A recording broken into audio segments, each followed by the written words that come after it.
ఇంతకుముందు ఎల్బీ నగర్ నుంచి మియాపూర్ పోవాలంటే అదిగో ఇదిగో అంట ఓ గంటన్నర 2 గంటలు పట్టేది.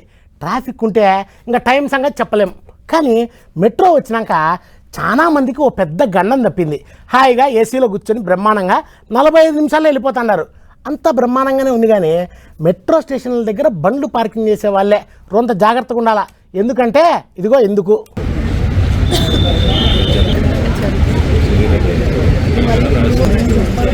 మెట్రో స్టేషన్ల కాడ బండ్లు నిలబెట్టి డ్యూటీలకు పోయే అన్నదమ్ముల్లో ఇక చూడర్రి ఇక్కడ కానొస్తున్నాయి చూడర్రి బైకులు.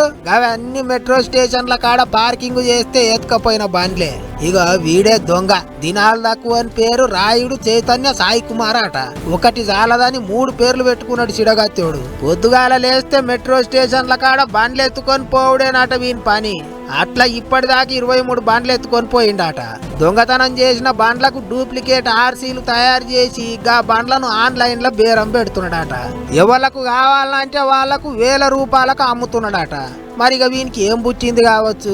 చూడనికి అట్టకట్ట గట్టిగానే ఉన్నాడు. పాలిటెక్నిక్ చదువుకున్నాడట. గా చదువుకున్న తెలివిని దొంగతనం చేసిన బండ్లకు దొంగ పేపర్లు తయారు చేసుట్లా చూపిస్తున్నాడట. భద్రాద్రి కొత్తగూడెంకెళ్ళి బతకనికే వచ్చి పట్నంలో గిట్ల బండ్ల దొంగతనాలు చేస్తున్నాడట వీడు.